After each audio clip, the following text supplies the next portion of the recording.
Hello my dear friends, you're on the Military Summary channel and today we will discuss the situation in Ukraine on the 28th of July. Today we have a lot of very interesting updates, so let's start. And first, let's discuss the report of Ministry of Defense of Russian Federation.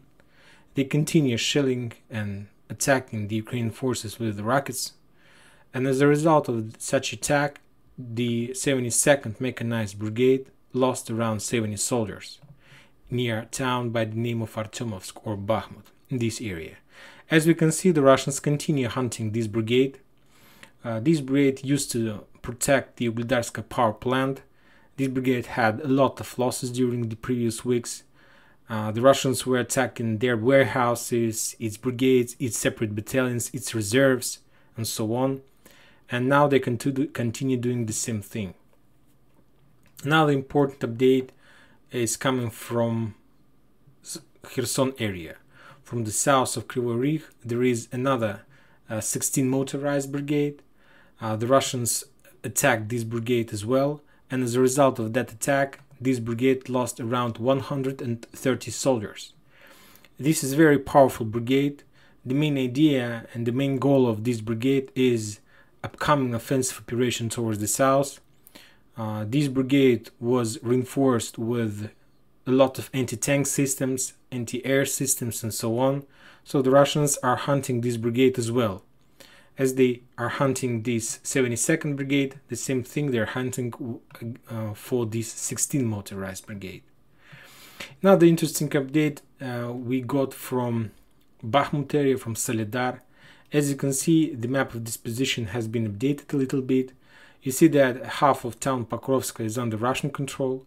This town was under protection in the area of responsibility of 58th Motorized Brigade. If we take a look at the Russian source map, you're going to see that this town Pokrovska is under Russian control. We got this update a few days ago that the Russians took control over this town. And this 58th Motorized Brigade were defeated in this area and they were forced to leave this area. And while retreating, they got under friendly fire of this 118th Territory Defense Brigade. The Russian Ministry of Defense didn't told us about the losses, about the number of soldiers that were killed during this friendly fire or something like this. I suppose that in the very near future we're gonna see these numbers, but the thing is that this brigade left town and got under friendly fire of their own forces. If you take a look at this map of this position, you're gonna see that this map has been changed. There are some differences in this map updates, and to be more precise, there are a lot of updates on the area of Artyomovsk, Seversk, Kramatorsk, and Donbas Arc operation. And the most important one is that these anti-retreat forces that we discussed in the previous were moved to the front line. So if you remember on the previous version of this map, the main position of these national battalions forces were in the back, on this side of the Bakhmut river or on this side of this road. But starting these days, they were moved to the front line because, as far as I understand, the 72nd Mechanized Brigade is reduced, the 13th Mechanized Brigade is reduced, and now they are forced to move their anti-retreat forces, national battalions, to the front line to stop the Russians from their offensive operation. Now the important update about this 58th Motorized Brigade that now located here, right in front of the Russians, right in front of town by the name of Pokrovska, this 58th Motorized Brigade. If you remember the previous version of this map, this one, 108th Mountain Battalion and 10th Mountain Brigade used to hold this position, but now these brigades moved to the north, let's say to the middle part. If we take a look at this front line, we can split this front line into three parts. The north part, this one, the town that located on the north from Seversk, this one. This area is under protection of 115th Mechanized Brigade, some Free Russian Regiment, and the Special Forces Kraken. The middle part, this one. This part mainly is protected by infantry, infantry brigades, there are only infantry brigades, and the south part that protected by mechanized brigade, tank brigade, and motorized brigade. As you can see, this is some kind of structure of the front line. The south is protected by motorized mechanized brigade, the middle part is protected by infantry brigades, and the north part is protected, we could say, like with the mechanized brigade, because there is not much territory. I'm not talking about this Free Russian Regiment and these Kraken forces. I'm not sure that they're playing big role in this area. So as we can see, the Ukrainians decided to push as much as possible infantry to the middle part, this one. The middle part starts from Verkhnekamenska, Ivanodarivka, Veselaya, Bilogorovka, Yakovlevka, Solidar, this part, just infantry. And we need to understand, if we compare, let's say, motorized, mechanized brigade and infantry brigade, we understand that the biggest number of soldiers is in infantry brigade. So we can say that the middle part has the biggest number of soldiers, and their main idea to be something like mid, and the main idea is to stop the Russians, their breakthrough in the middle part.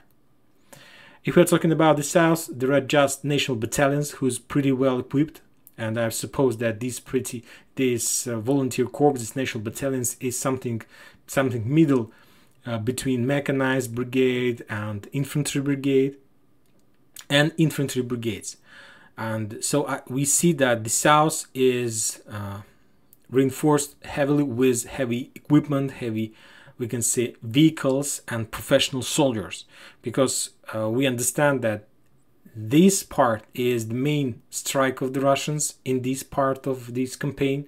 So that's why the Ukrainians decided to try to stop them with very well equipped and heavy brigades. If we're talking about the middle, they decided to stop the Russian just with the number of soldiers. So the endless number of soldiers, let's count 1, 2, 3, 4, 5, 6. There are 6 brigades, and let's say that one infantry brigade can conclude from 2 up to 8,000 soldiers. So if there are, let's say, 6 fully blooded infantry brigades, so that's mean that just in this area there might be up to 40,000. To be more precise, 48,000 soldiers. Of course, there are no such soldiers, such number in this area. There is much less because these brigades is reduced heavily during the previous months. But I'm sure that there are a lot of forces in this area who is trying to stop the Russians. Their breakthrough in the middle. To be more precise, it's Charlie Group, and they're trying to stop the Russians on the line between Bilogorovka, Yakovlevka, Solidar, this area. Now let's move to the West Sources map. This map has been updated. If you take a look at this map, we're going to see that the most important update is about Pokrovska. This area, red colored in the blue border, this is my update that I added to this map. And as you can see, the West Source map has moved their border, the Russian border, closer to Bakhmutska. Now Styapovka in Novokamenka is under Russian control according to this map. So I believe that now the West Source map are showing us that this territory is no longer under the Ukrainians. Another important update about Vershina. The border, the Russian territory, used to be a little bit to the east. Now, as you can see, more than half of this town, according to the West Source map, is under the Russians. But if we take a look at the Russian sources map, you're going to see that today we got updated the Russians took control over entire Vershina. So there is the first update. I'm sure that in a day or two we're going to see the final picture of this area. This area was under responsibility of the 72nd Mechanized Brigade, but during the previous weeks this brigade were reduced heavily. So that's why this area is collapsing slowly, step by step, but collapsing, and now the Ukrainians were forced to move their national battalions to stop the Russians' invasion in this area. If we take a look at this map one more time, we're going to see that now the Russians are moving, and there were a lot of confirmation about that, to take Zaitsevo and to take Veselaya Dolina. This is a very important area, and of course the main idea of the Russians in this bridgehead, to establish bridgehead between Veselaya Dolina and Zaitsevo, to build some fire position, to establish fire control over the roads that leads from Bakhmut towards the south. And as soon as they're able to do this, of course, they will be able to complete this story in Kademon, Semigorye, Travnevo, Glodassovo, Dacha on the south from Bakhmut. Today we got more and more updates that Ukrainians are leaving Semigorye. They're still there, but as you can see, according to this map, it's impossible to keep this area because of the fact that it's a small bag. I'm not saying that there are a lot of forces. We talked a few days ago that the Ukrainians moved another 300 soldiers here to reinforce the forces in this area, just one reason to stop the Russians. But I suppose that this area is going to collapse very soon as well, because it's very difficult to hold this area. And as soon as it happens, the Russians will be able to fix and to clear the south and to get closer to this Zaitsevo area, to this position, to the river Bakhmut, and to start their another offensive operation in the south. If we're talking about the north, there are very heavy clashes all along the front line. There were no updates and no improvements from the Russian side in Stoledar. So they captured some blocks in this town Bakhmutska in the south, in this area, and now they're just trying to reduce the Ukrainians, and I'm sure that in a few days they are going to continue movements towards the northwest part of Stoledar. If we're talking about Charlie Group, there is no changes, there are very heavy clashes, and if we take a look at the map of this position, you see that there are, we can say, endless reserves of meat, of infantry, Ukrainian infantry. So it's the hardest part of the front line. I'm sure it will be very difficult for the Russians to crack this net, just because of the fact that the number of soldiers there are very high. If we're talking about Seversk, this area is not a very big front line. There is not much territory to protect, so the Ukrainians are still holding their position. The only difference is in Serebryanka and Grigorievka. The West Sources map, two West Source map, are showing that these two towns are down the Ukrainians, and the Russians are saying that at least Grigorievka has fallen. But there are very heavy clashes in Serebryanka, and I suppose that this town is going to fall also very soon, because it's not very easy to reinforce this area, and mainly because of the fact that all these roads that leads to Serebryanka is under total fire control. The only way the Ukrainians can use is just this road, but this area is also under fire control from the north. So maybe even the story is much more easier than we expect, that Serebryanka is already encircled and that these forces in this town are using the reserves and the ammunition that were brought before this isolation. So maybe this is the story. So let's see and follow this situation. Now let's move towards Donetsk, this one. There is just one update, and it's not about the map, not just about the actions. There are a lot of actions there. This one, I've added this update because according to the Russian sources, this territory that marked with blue border is already on the Russians, and the Russians took Novosilovka Drugaya a few months ago, and Kamyanka was taken by the Russians like few weeks ago. Let's take a look at the Russian sources map. This one, you see that Novosilovka Drugaya and the Russians, they crossed the river, well, not the river, they crossed the road that leads to Avdiivka. And Kamyanka, according to this map, is in the gray zone. There was one or two confirmation of taking this town, so I suppose that the Russians waits when they got more confirmation about that fact, and after that they will be able to color this area in red color as well. Now let's talk about the thing that happened in Donetsk area. As you can see, there are still a lot of icons. If we're talking about the history of this map, I must say that this map updates every 12 hours. So we can say that all these icons, all these red warnings was added during the previous 12 hours. There are a lot of clashes all along the front line. The battle starts somewhere in Mariinka, and then all the battles moves to Avdiivka.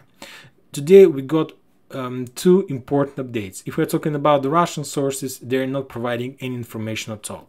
They try to keep the information of battle in Avdiivka in secret. There was just two important updates that give us some possibility to build some projection from our side. And everything that I'm going to tell you right now might be some kind of speculation, because there were no updates, certain updates about certain blocks that were taken by the Russians and so on.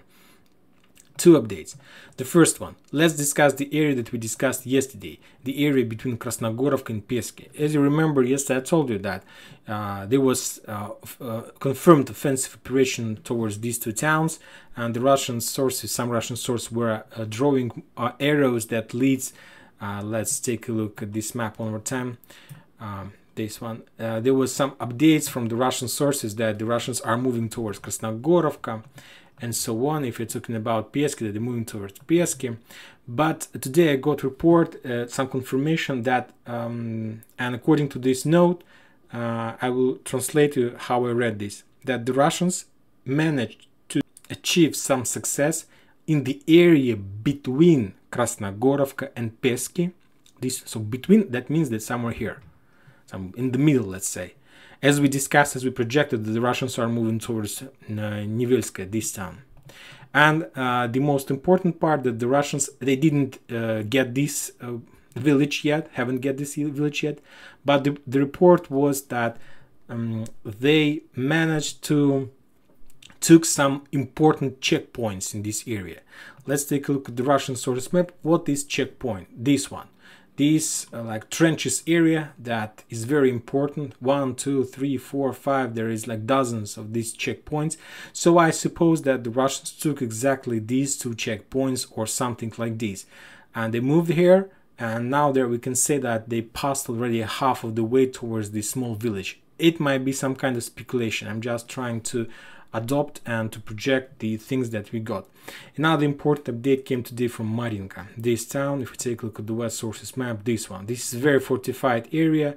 There is town Kurakhova. If we take a look at map of this position, this area is under protection of 54th Mechanized Brigade and 53rd Mechanized Brigade and National Battalion Donbass, 46th Air Assault Battalion Donbass, this one.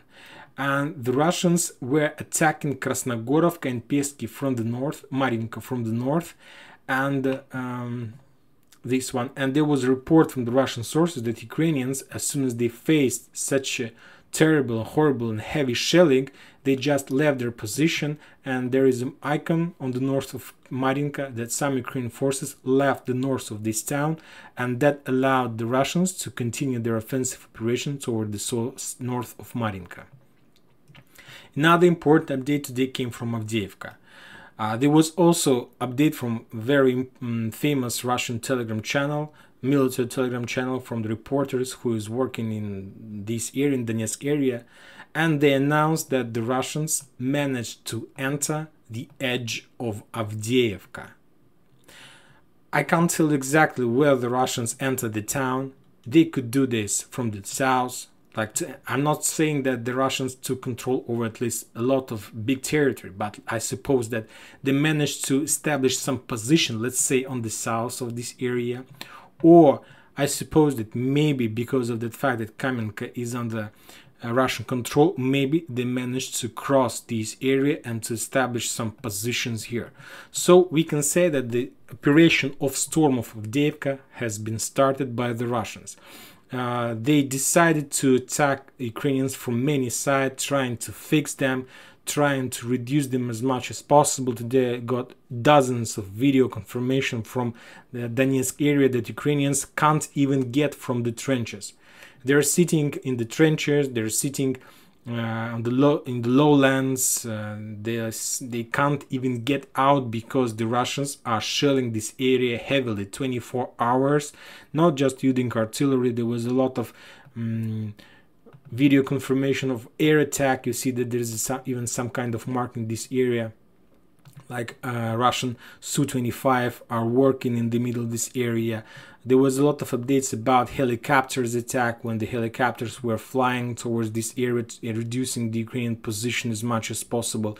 So we can say that the Russians started offensive operation in Avdiivka. It was unexpected, and I suppose that Ukrainians didn't expect this operation as well, because we got no report from the south, from Kherson area, from the Ukrainians that they are developing or continuing any offensive operation. The only update we got from the Russian sources, and if we take a look at the west sources map, you're gonna see that they have updated this map. If you remember, David Brod was under the Ukrainians according to the previous version of this map, but after this morning they updated this map, and now they're showing the situation as I told you a few days ago, that Andreevka, Bilogorka, this town is under Ukrainians. But yesterday in the evening and this morning we got report from the Russian sources that the forces Ukrainian who crossed this river and got on this bank of the river got into artillery back and were reduced heavily by the Russians. And first they lost their position near Andreevka, then they lost their position near Bilogorovka, and by this evening, according to the Russian sources, the Ukrainians were pushed back on that side of this Ingulets river. So for now, this territory, this area that is marked according to the West source map as the territory under Ukrainians, are no longer under Ukrainian control. The Russians returned control over this area according to the Russian sources. So let's wait, and I'm sure that in a day or in two we're gonna see the entire picture. Just let's take a look at the map of this position. Maybe they have updated something. No, there is no updates. According to this map, Avdiivka and Bilogorovka is also under Ukrainian control. So let's wait a little bit. I'm sure that we're gonna see the real picture of the battle in the south of Ukraine. Another important update is that the Russians, because of very big risk of losing this Antonov bridge, they built another pontoon bridge on the west side of like, let's say, if you take a look at this bridge, on the left side of this bridge here in this area, the Russians has already built pontoon bridge. And I'm sure that they're going to build not one bridge, maybe several bridges, just to be on the safe side. And it's, as far as I understand, because of the Ukrainians are hitting Novokakhovka, Antonov bridge, I suppose that they're attacking maybe somewhere from the north area, from this side, from somewhere from the area of Kryvyi Rih, not from Nikolaev district. So that's why the Russians decided to build bridges on the right side, and now these pontoon bridges is also, we can say, under some protection of this Antonov bridge. So this situation in Kherson, so as I see, the Russians decided to be on the safe side, and now they are trying to fix every issues, every risk, and not to allow the Ukrainians to develop their offensive operation in the south. Another important update from Ukraine: starting this day, starting this third day, the people who are living in Poland, the Polish citizens, have, we can say, almost the equal rights with the Ukrainians on the territory of Ukraine. They can be hired on the job, they can, so it's some kind of like, as we discussed very many videos ago, some kind of ally between Poland and Ukraine. And the most important is that the citizens of Poland are able to become, for example, police officers of Ukraine. And of course, I suppose that this is exactly what the Ukrainians are planning to do. They're planning to give the west part of Ukraine under the not like kind of military control, but at least under the police officer control and so on, just who will follow the order in this area. And this will allow the Ukrainians to take as much as possible forces, reserves from the west of Ukraine, and to move them to the south or to the east. And that's it for today. Military Summer channel reminds you that you can condemn any violence in Ukraine. Thank you for watching. Subscribe to my channel, put your likes, join my Patreon, and have a good day. Thank you. Bye bye.